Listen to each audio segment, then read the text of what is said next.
অনিকেতই যে কিঞ্জলকে খুন করেছে সেটা কোর্টে প্রমাণ করে দিল অরুণাভ। হ্যাঁ বন্ধুরা, কোন গোপনে মন ভেসেছে সিরিয়ালে আগামী পর্বগুলোতে তোমরা এরকমটাই দেখতে পাবে। পুরো গল্পটা জানতে হলে প্লিজ লাইক দিয়ে সঙ্গে থেকো। শ্যামলী অনিকেতকে বলে যে স্যার আপনি চিন্তা করবেন না, আমি আপনাকে ঠিক ছাড়িয়ে আনবো।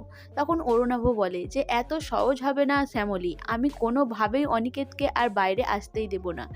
এদিকে শ্যামলী উকিলের সাথে কথাবার্তা বলে যে যতই প্রতিপক্ষ যাই করুক না কেন আমরা কিন্তু স্যারকে আজকে ছাড়িয়ে আনবই, আমি স্যারকে কোনোভাবেই জেলে থাকতে দেব না।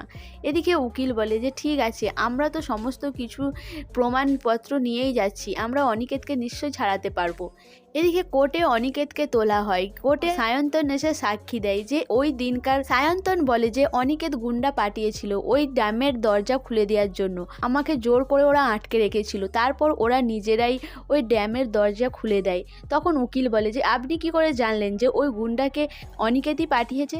তখন লোকটি বলে যে আমি দেখেছি, ভিডিও কলে অনিকেত বাবুই ছিলেন। এরপরেই উকিল বলে যে এটা কি করে সম্ভব? এদিকে এই সমস্ত কথা শুনে অনিকেত অবাক হয়ে তাকিয়ে থাকে।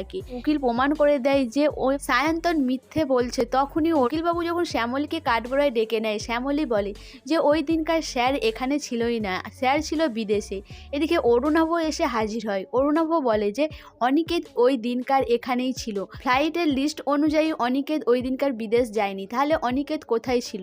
এই প্রশ্নটা অনিকেতকেও করে উকিলবাবু। এদিকে শ্যামলীও মনে মনে বলে যে স্যার আপনি ওই দিন কোথায় ছিলেন বলে দিন, আপনি যদি বলে দেন তাহলে সমস্ত কিছুই জট খুলে যাবে। কিন্তু অনিকেত মনে মনে বলে যে আমি কোথায় ছিলাম সেই কথা যদি আজকে আমি বলি তাহলে আমার পরিবারটা ভেঙে যাবে, তছনছ হয়ে যাবে, আমি এটা কিছুতেই বলতে পারবো না।